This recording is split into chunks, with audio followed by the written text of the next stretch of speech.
안녕하세요. 부동산 책 읽어주는 브리니입니다. 어제에 이어 오늘은 서울 자가의 대기업 다니는 김 부장 이야기, 김 부장 편 1편, 37페이지 판도라의 상자부터 읽도록 하겠습니다. 김 부장은 뜬 눈으로 밤을 새우다가 늦잠을 잤다. 오랜만에 회사에 차를 끌고 간다.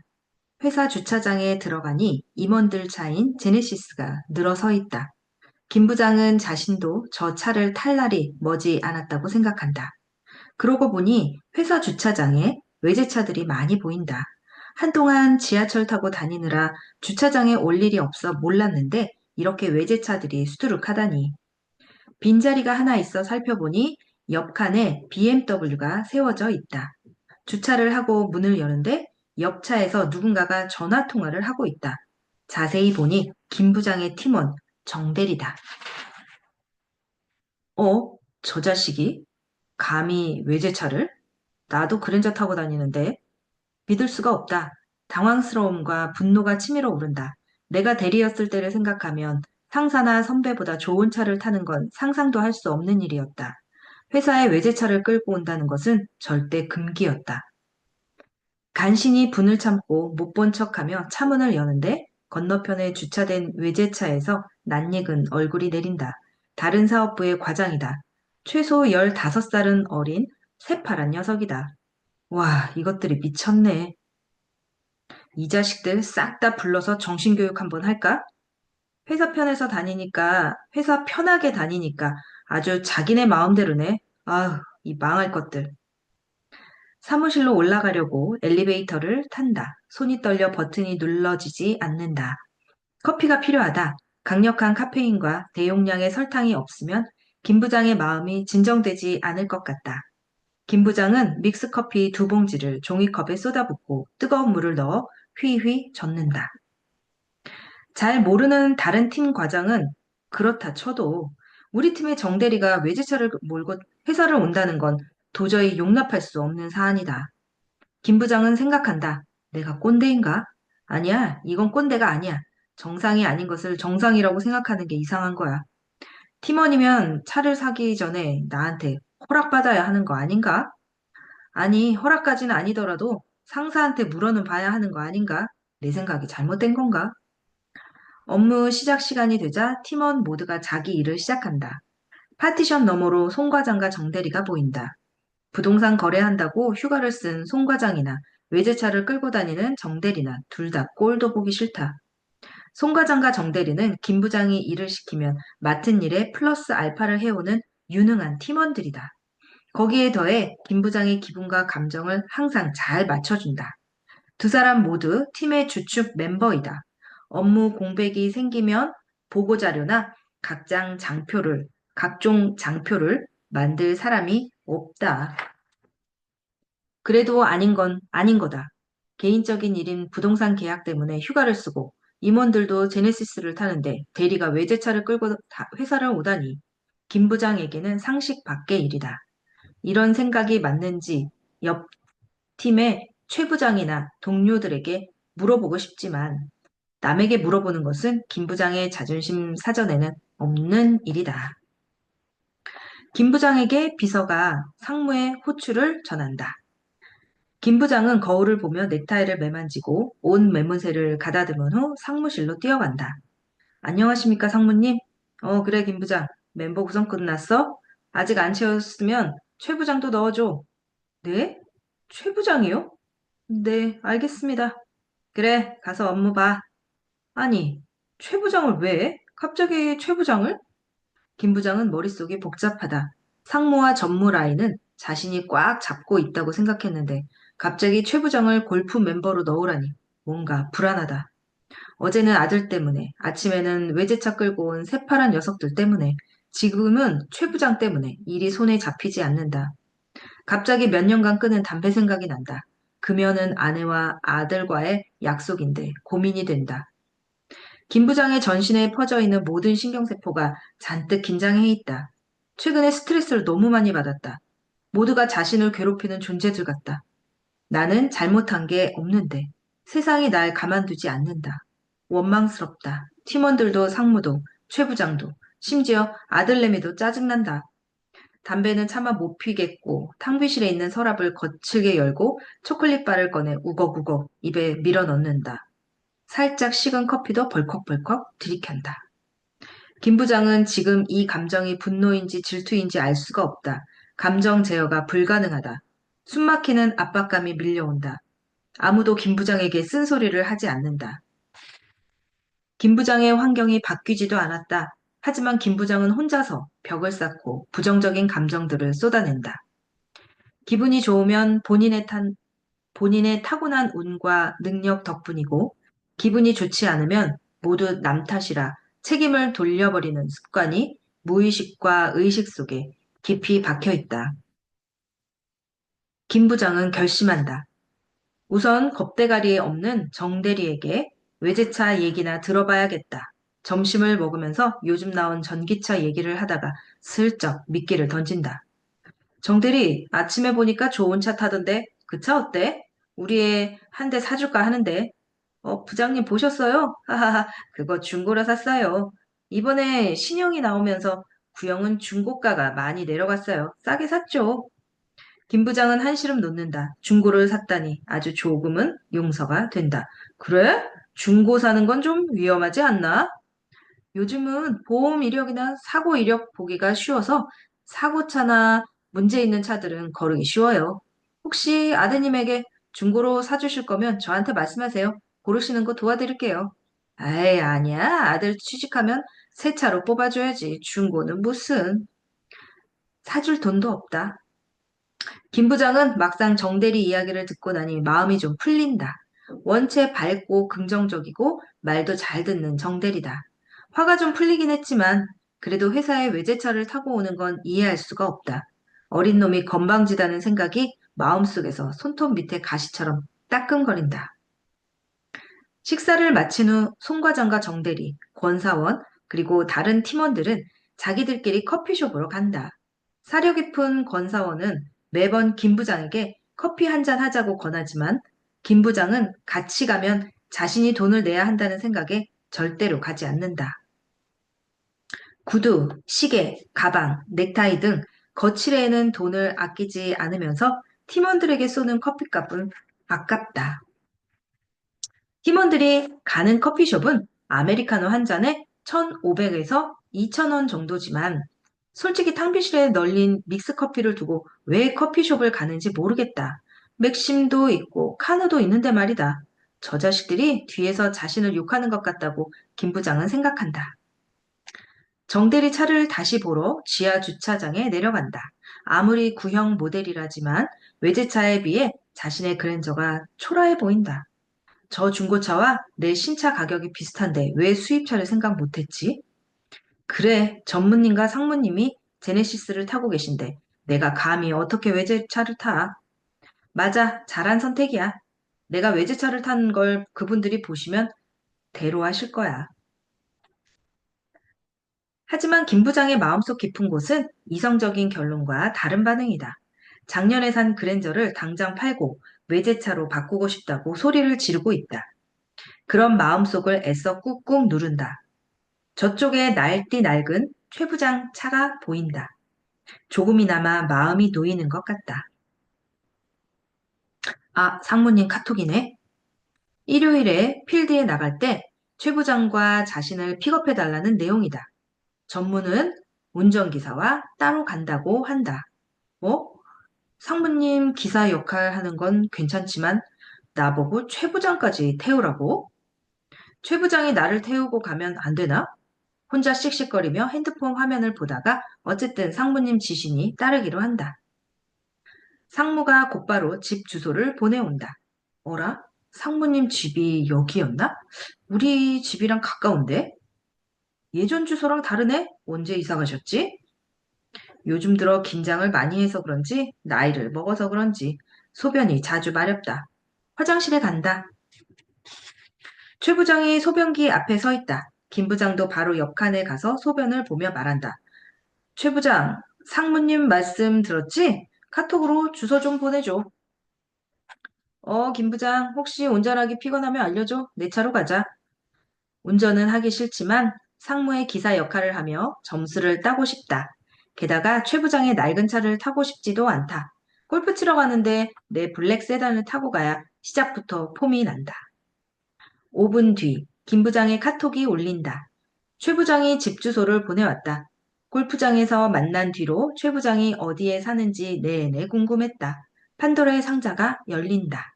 아파트 이름이 상당히 길다. 영어도 아니고 이탈리아어인지 스페인어인지 아무튼 길다. 네이버에 검색해보니 김 부장의 촉이 맞았다. 불안한 느낌이 적중했다. 언론에서 자주 보이던 대단지 브랜드 아파트다. 조경과 커뮤니티가 잘 갖춰져 있고 거주민들 만족도가 높다는 이 지역의 대장주. 바로 그 아파트다. 김 부장은 핸드폰을 책상에 던지듯이 내려놓는다. 모니터가 뿌옇게 보인다. 밉상인 송 과장과 정 대리는 시야에 들어오지도 않는다. 다시 핸드폰을 잡고 본인과 같은 평수인 32평 시세를 확인한다. 김 부장 아파트보다 5억이 비싸다. 5억. 속으로 소리 지른다. 아니, 저 분양가에서 얼마가 오른 거야? 같은 평수에 비슷한 위치에 비슷한 역세권인데 무슨 5억씩이나 더 비싸? 돌아버리겠다. 지질한 최 부장이 나보다 5억이나 비싼 곳에 살다니 말도 안 돼. 혹시 전세 아닌가? 그래, 자가가 아니라 전세일 거야. 그래야만 해. 갑자기 상무님 집은 어디인지 궁금해 다시 카톡을 확인한다. 상무님 집이 최 부장과 같은 아파트다. 이게 무슨 일인지 당황스럽다. 상무님과 최 부장이 같은 아파트라니. 어이가 없다. 같은 아파트에 사는 게 별일은 아니지만 상무의 튼튼한 라인을 잡고 있다고 생각하는 김 부장으로서는 불안하다. 질투심과 불안감이 몰려온다. 필드에 나가는 일요일이다. 오전 4시 30분. 김 부장은 24시간 김밥 천국에 가서 자신과 상무가 먹을 김밥을 산다. 최 부장 것도 살까 말까 고민하다가 대인배처럼 보이기 위해 한 줄을 추가한다. 김 부장과 상무의 김밥은 3,500원짜리 참치김밥. 최 부장 것은 2,000원짜리 그냥 김밥이다. 구분을 하기 위해 봉지에 각각 따로 담는다. 오전 5시. 그 대단하다는 이름 긴 아파트로 간다. 정문부터 으리으리하다. 경비원이 내민 방문객 리스트에 이름과 연락처를 쓴다. 그런데 이상하다. 입구에서 바로 지하 주차장으로 들어간다. 정문이 지하 주차장으로 연결되어 있다. 지상은 어떻게 생겼는지 볼 수가 없다. 저기 상무가 보인다. 트렁크에서 무언가를 꺼내고 있다. 자세히 보니 회사에 타고 오는 차가 아니다. 흰색 차 트렁크 정중앙에는 삼각별 로고가 있다. 김 부장 왔어? 애들 엄마 차에 공을 실어놓고 깜빡했어. 사모님 차였다. 국산차만 고집하는 줄 알았던 상무도 외제차가 있다. 몰랐다. 대기업 직원이라면 당연히 국산차 검은색 세단을 타야만 하는 줄 알았다. 오히려 상무에게 배신감을 느낀다. 전무에게 고자질하고 싶다. 여차 저차해서 2명 모두 태우고 간다. 김 부장은 왜 최 부장을 멤버에 포함시켰는지 궁금하다. 어떻게 말을 꺼낼까 하다가 조심스럽게 묻는다. 상무님, 전에 최 부장과 같이 친 적 있으셨나요? 최 부장이랑 필드는 처음이야. 이사 와서 커뮤니티 골프장에서 최 부장을 우연히 만났어.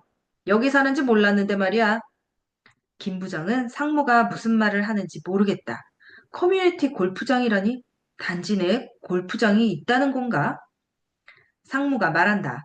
같이 친 지는 좀 됐어. 이사 오자마자 봤지 아마. 최 부장이 골프 치는지 몰랐어. 좀 치는 것 같더라고. 폼도 좋고. 최 부장이 말을 얻는다. 아닙니다, 상무님. 저도 배우는 중입니다. 가끔 실외 연습장 가서 휘둘러 보는데 실내랑은 또 다르더라고요. 오늘은 상무님께 한 수 배우겠습니다. 최 부장 이 자식, 아부도 장난 아니다.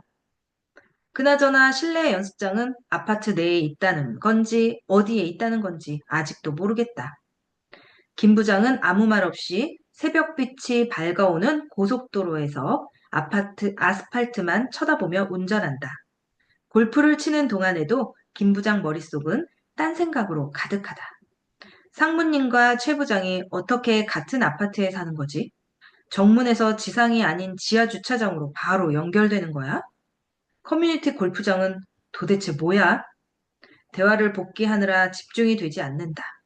최 부장의 아부하는 듯한 말투도 신경을 긁는다. 사실 아부는 김 부장 본인이 최고라는 것을 본인만 모르고 있다. 운동을 마치고 예약해놓은 식당으로 들어간다. 최 부장이 잠시 화장실에 가자 이 틈을 노려 잽싸게 물어본다. 상무님, 이사는 언제 하셨어요? 몇 달 안 됐어. 갈 데가 없어서 어쩔 수 없이 거기로 갔지. 아파트 보니까 신축 같던데 살기 좋으세요? 상무 혼자 있으니까 물어보지. 최 부장이 있었으면 절대로 꺼내지 않을 이야기다. 살기 좋지? 새로 지은 건데. 아파트 안에 필요한 게 다 있어서 밖에 나갈 일도 별로 없고 편하긴 편하더라고. 부럽습니다. 저도 그런 데서 살아보고 싶습니다. 에이, 사는 게 다 똑같지 뭐. 근데 나는 전세야. 최 부장이 거기를 잘 샀지. 최 부장네 집값이 많이 올랐어. 띵. 최 부장이 전세이기를 간절히 바랬건만 자가였다. 집주인이다. 최 부장이, 꾀죄죄한 최 부장이 나보다 훨씬 좋은 집에 산다. 몇 억이나 더 비싼 집에서. 차도, 양복도, 넥타이도, 시계도, 가방도, 구두도 전부 내가 더 좋은 걸 하고 다니는데 정작 집은 최 부장 집이 더 좋다. 주문한 닭볶음탕이 나온다. 보글보글 끓는 빨간 국물이 김 부장의 심정을 대변한다. 입맛이 뚝 떨어진다. 밥을 먹을 기분이 아니다. 최 부장이 돌아왔다. 우리가 하던 얘기가 들렸나 보다. 상무님, 이주비는 잘 해결하셨어요? 사시던 곳에 재건축 끝나면 진짜 좋을 것 같던데요. 뭐 기다려봐야지. 그 썩은 곳에서 사느라 힘들었어. 맨날 녹물 나오고, 생각하기도 싫다. 정말 고생하셨어요. 기다린 끝에 그래도 잘 풀려서 다행입니다, 상무님. 김 부장 기억에 상무가 전에 살던 아파트는 거의 흉가 수준이었다. 필드 가는 날 새벽에 상무를 태우러 가면 주차장에 차들이 양쪽으로 가득해서 차가 겨우 한 대 지나갈까 말까 할 정도였다. 2중 주차가 아니라 3중, 4중 주차였다. 이런 아파트가 아직도 존재한다는 게 신기했다. 연봉도 많이 받는 상무가 왜 거기에서 사는지 이해가 가지 않았다. 주식 투자를 잘못해서 시원하게 말아먹은 줄로만 알았는데 상무와 최 부장이 대화를 이어간다. 최 부장 말대로 송 과장이랑 얘기를 좀 했거든. 송 과장이 계속 가지고 가라고 해서 지금까지 가지고 온 거야. 살기 너무 힘들어서 그냥 팔고 나올까 했어. 그때 와이프랑 고민 많이 했거든. 송 과장이 이런저런 이유로 계속 가지고 있으라고 했는데 결국에 잘 됐지 뭐. 그러셨군요. 고생 많으셨습니다. 식사하시죠. 송 과장? 상무님이 송 과장한테 물어보고 집을 팔지 말지를 정해? 그런데 그 썩은 아파트를 계속 가지고 간다니 무슨 말이지? 혹시 재건축을 기다리나? 핸드폰을 꺼내서 원래 상무님이 살던 아파트를 검색해 보고 싶지만 상무님 앞에서 사적인 일은 절대 하지 않는 김 부장이다.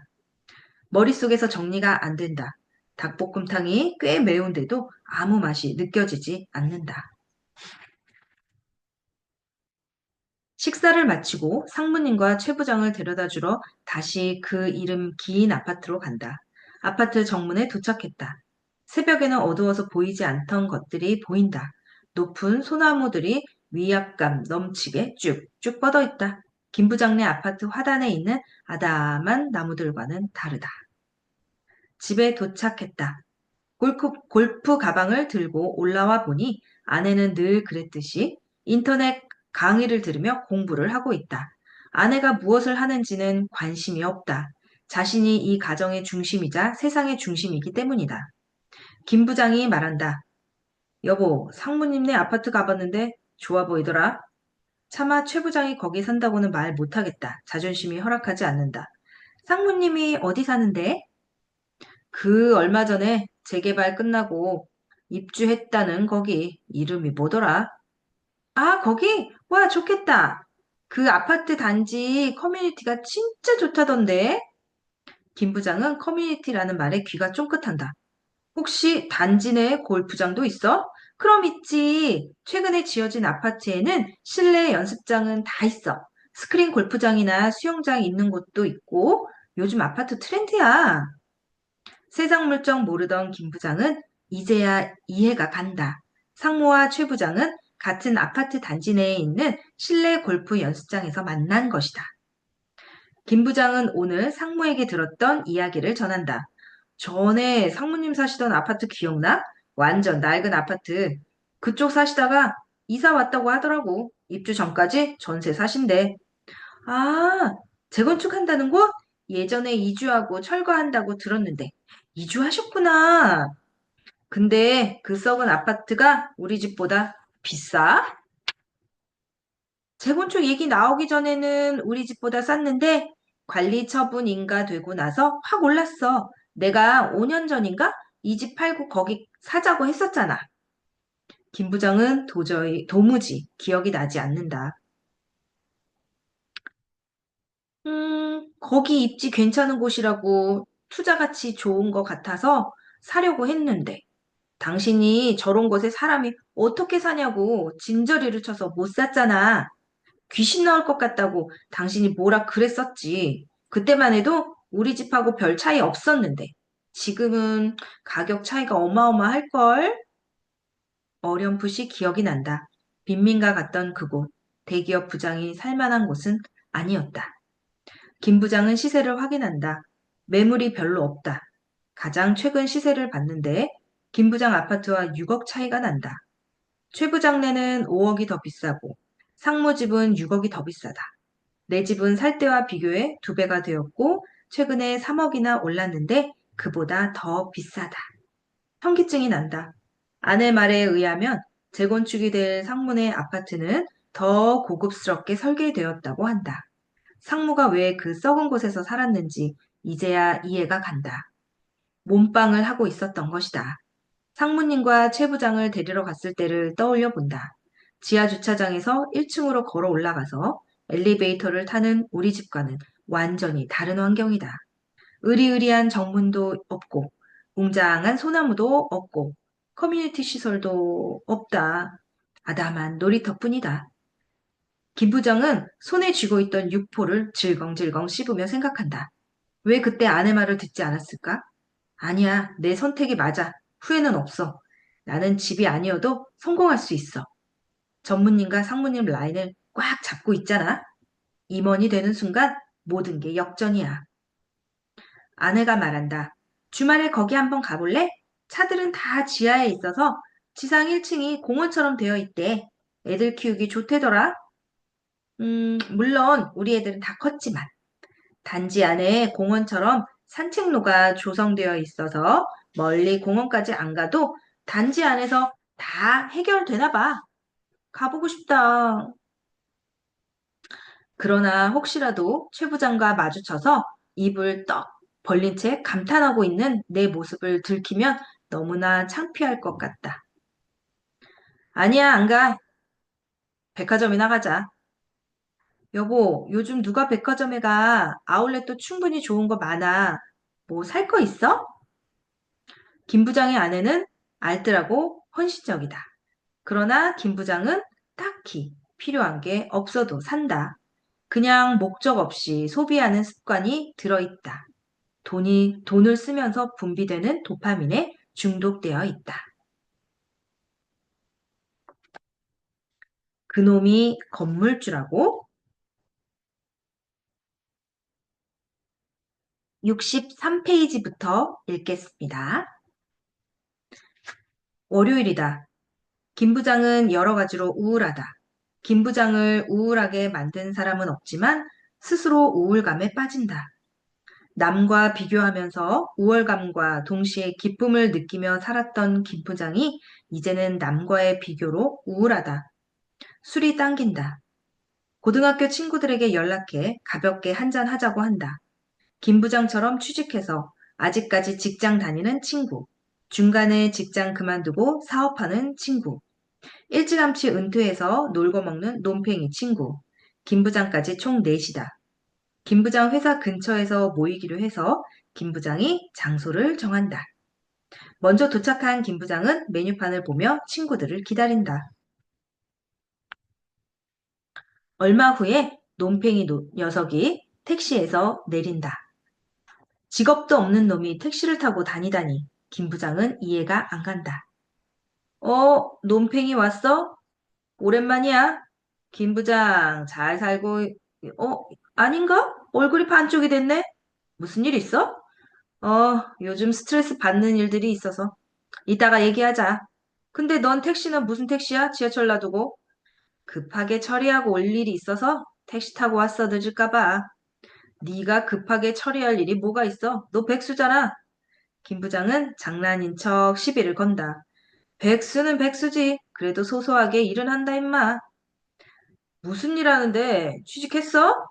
나 원래 임대업 하잖아. 자식 알면서. 오기 전에 임대 계약 한 건 때문에 정신이 없었어.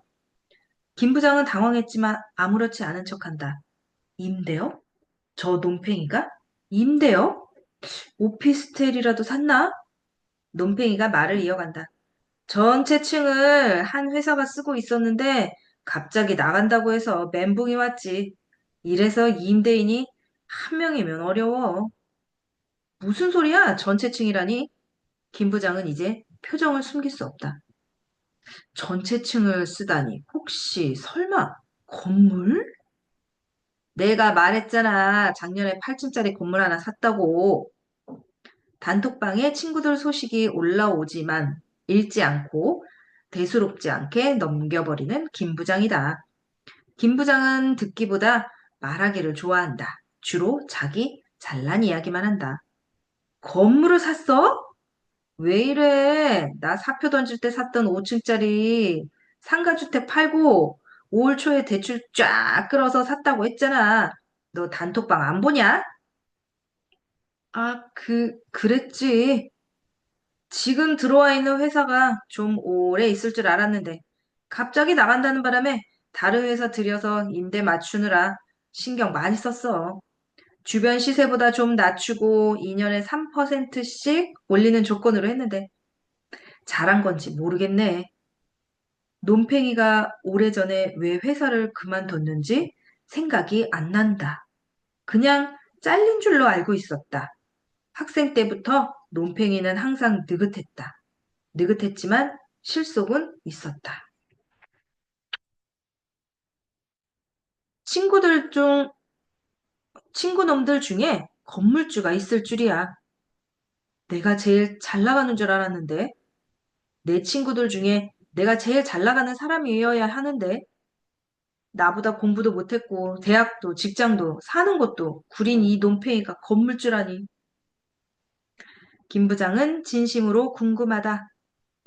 금수저도 아닌 흙수저가 어떻게 건물주가 되었는지 그게 궁금한 게 아니라 지금 월세를 얼마 받는지 그게 더 궁금하다. 월세는 얼마나 나와? 2천 정도 나오지. 근데 절반이 세금에 수리비로 빠지고 에휴 그러면 남는 게 별로 없어. 김 부장은 속으로 숨을 삼킨다. 2천? 가만히 앉아서 2천? 논팽이가 계속 말한다. 말이 좋아 건물주지 완전 콜센터야. 조금만 문제 있어도 밤이고 새벽이고 시도 때도 없이 전화하고 월세 안 내는 사람도 있고 말썽 피우는 임차인 내보내는 것도 일이야. 그나마 지금은 사옥으로 쓰는 회사를 들여서 덜한 편이지. 김 부장 귀에는 배부른 소리로 들린다. 학창 시절 시시덕거리며 술 마시고 미팅하러 다니고 코딱지만한 자취방에서 라면 먹으면서 게임이나 하던 놈이 건물주라는 게 믿기지 않는다. 김 부장은 건물주라고 하면 불로소득, 악덕 임대업자, 금수저가 떠오른다. 저 논팽이 혹시 금수저였나? 아니다. 고등학교 때 논팽이 집에 놀러 간 적이 있는데 부잣집은 아니었다. 악덕 임대업자. 저 성격에 그럴 놈은 아니다. 불로소득? 그래, 불로소득은 맞는 것 같다. 아무것도 안 하고 돈 버는 것. 불로소득. 그런데 논팽이가 방금 한 말을 들어보니 일은 조금 하는 것 같다. 그래도 불로소득이 맞다.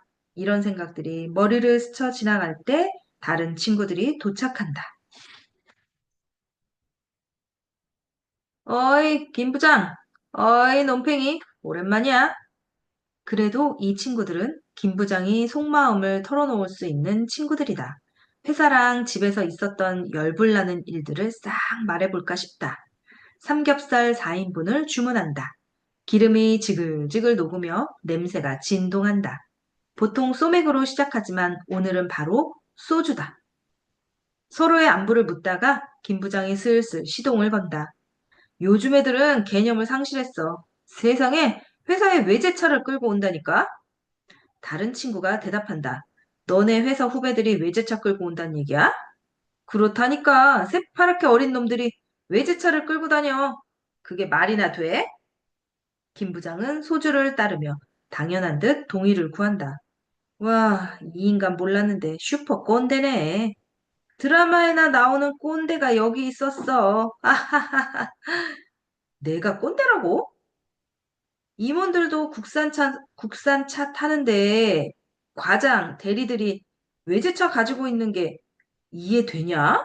인간아, 그건 조선시대 얘기고 우리나라의 5대 중 한 대가 외제차야.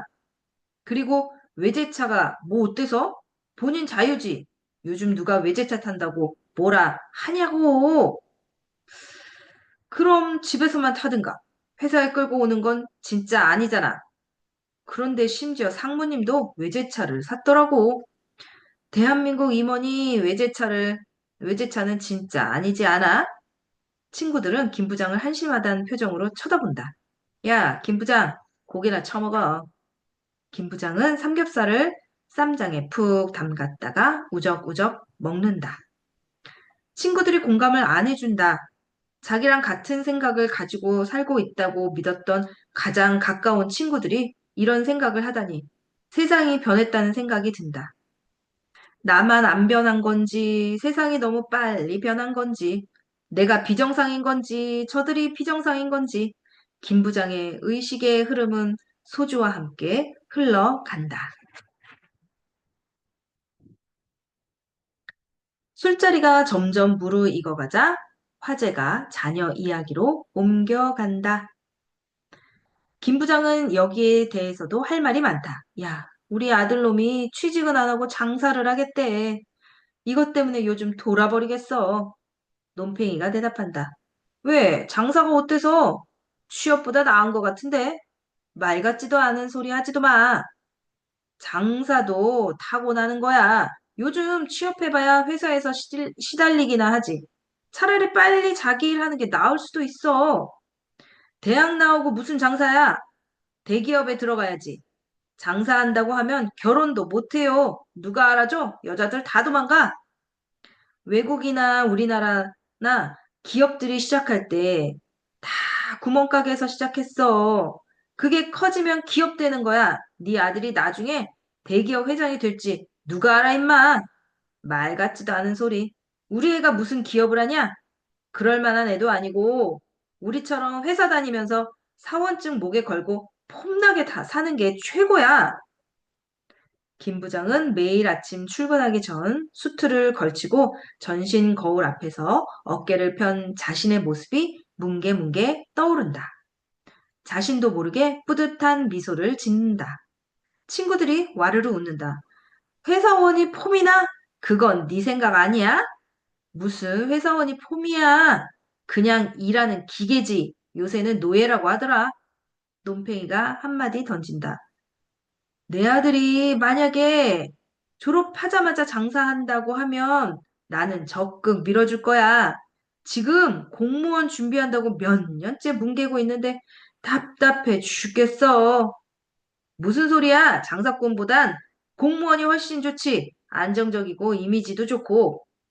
김 부장이 항변해 본다. 너는 그렇게 생각할지 몰라도 나는 아니야.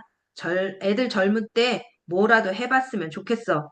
근데 네 아들놈은 무슨 장사를 한대? 몰라. 인터넷으로 뭘 판다는데 뭔지 모르겠어. 집에 박스들이 잔뜩 쌓였는데 다 버리고 싶어.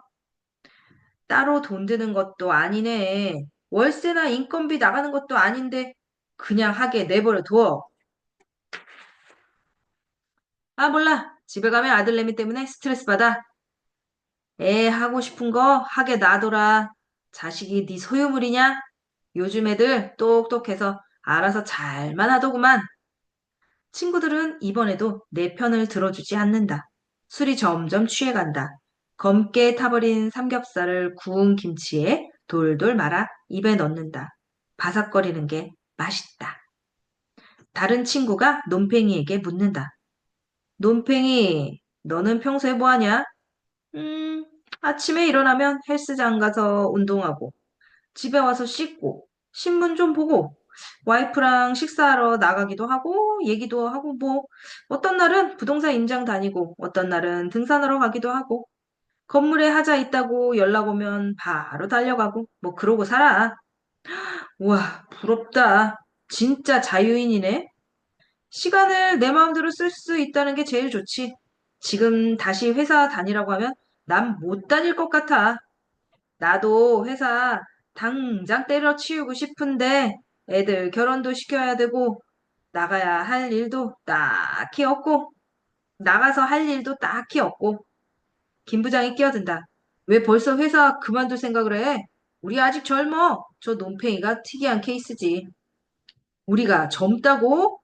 지금 우리 나이에 회사에서 정리되는 사람이 얼마나 많은데 얼마 전에 내 동기가 잘리고 중소기업 취직했는데 전에 받던 연봉의 반도 못 받고 다니더라. 설마 우리가 그러겠냐? 쫄지 마, 쫄지 마. 순간 김 부장의 머릿속에 지방 발령을 받고 내려간 동기들, 희망퇴직한 동기들이 떠오른다. 나와는 상관없는 일이야. 아무렴. 김 부장이 술을 마신 건지, 술이 김 부장을 마신 건지, 알딸딸한 가운데 희망회로가 돌아간다. 김 부장은 소주잔을 가득 채운 후 단숨에 털어넣는다. 머리가 팽팽 돈다. 건물주 논팽이 얼굴이 세 개로 보인다. 논팽이 저놈이 어떻게 건물주가 됐지? 물어보고 싶은데 물어볼 정신이 아니다. 소주만 연거푸 들이켠다. 오랜만에 친구들과 만나 옛 이야기를 하다 보니 시간이 어떻게 흘러가는지를 모르겠다. 너무 달렸나? 3차인지 4차인지 모를 술자리를 끝내고 친구들과 헤어지니 아침 6시다. 이대로 집에 들어가서 씻고 옷 갈아입으면 지각할 게 뻔하다. 회사로 바로 가서 휴게실에서 잠깐이라도 눈을 붙이는 게 낫겠다 싶다. 건물 전체가 어두컴컴하다. 사원증을 찍으니 문이 열린다. 불 꺼진 복도를 지나 김 부장은 자기 자리로 걸어간다. 깜짝이야. 누군가 앉아있다. 귀신인 줄 알았다. 술이 확 깨는 기분이다. 송 과장이다. 김 부장 옆 자리인 송 과장이 새벽부터 출근해 있다. 송 과장? 뭐해? 부장님, 안녕하십니까? 일찍 나오셨네요. 책 읽고 있습니다. 괜찮으세요? 아니야. 나 좀 쉴 테니까 일 봐. 술 냄새를 풀풀 풍기며 휴게실 소파에 쓰러진다. 머리가 깨질 것 같고 어지러운데 막상 눈이 잠이 안 온다. 송 과장이 왜 이 새벽부터 출근해 있을까? 송 과장은 항상 책을 옆구리에 끼고 출근한다. 무슨 책을 보는지 궁금하다. 아마도 김 부장이 초등학교나 중학교 때 보던 퇴마록이나 드래곤 라자 같은 판타지 소설일 것이다. 아니면 슬램덩크, 드래곤볼 같은 만화책이겠지. 김 부장은 교과서 외에는 딱히 책을 읽은 적이 없다. 아마도 부장 진급 때 보던 토익 문제집이 마지막인 것 같다. 이런 생각을 하다가 스르르 잠이 든다. 바스락 소리에 화들짝 놀라 일어난다. 시계를 보니 9시다.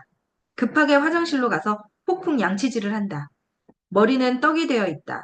수염은 덥수룩하다. 손에 물을 묻혀 대충 빗어내린다. 자리에 앉아 팀원들을 물끄러미 바라본다. 술 기운이 여전하다. 몽롱하다. 어제 친구들과 무슨 이야기를 했는지 생각이 안 난다. 친구들한테 엄청 잔소리 들은 것 같은 기분뿐이다. 논팽이가 건물주였다는 게 가장 충격이 크다. 숙취에 머리가 아파서 질투고 보고 정신이 없다. 새벽에 본 귀신, 아니, 송과장 모습이 다시 떠오른다. 송과장은 매일같이 무슨 책을 그렇게 열심히 보는지 궁금하다. 회사에서 별로 존재감 없는 송과장. 상무가 송과장한테 물어보고 집을 선택했다는 말이 생각난다. 최 부장이 송과장에게 물어보고 집을 선택했다는 말이 생각나는데 상무와 최 부장이 자신들의 부동산 문제를 왜 송과장에게 물어봤을까? 남다른 성과와 카리스마로 성공 가도만 달려온 상무가 왜 저 새파란 송과장에게 모르겠다. 여전히 술 기운이 가시지 않는다. 하루 종일 졸다가 멍 때리다 보니 어느새 퇴근 시간이다. 봄비는 지하철을 뚫고 집에 도착하자마자 어, 붐비는 지하철을 뚫고 집에 도착하자마자 샤워를 한다. 어제 머리를 안 감아서인지 머리카락이 평소보다 더 많이 빠진다. 이제 정신이 좀 든다. 문득 아들이 취직 준비를 잘 하고 있는지 궁금하다. 전에 화낸 것도 미안하다. 김 부장은 아들을 잘 달래서 장사할 마음은 접게 해야지 하고 다짐한다. 자, 오늘은 76페이지까지 읽도록 하겠습니다. 잘 들어주셔서 감사합니다. 내일 또 뵙도록 하겠습니다. 감사합니다. 지금까지 부동산 책 읽어주는 브린이었습니다.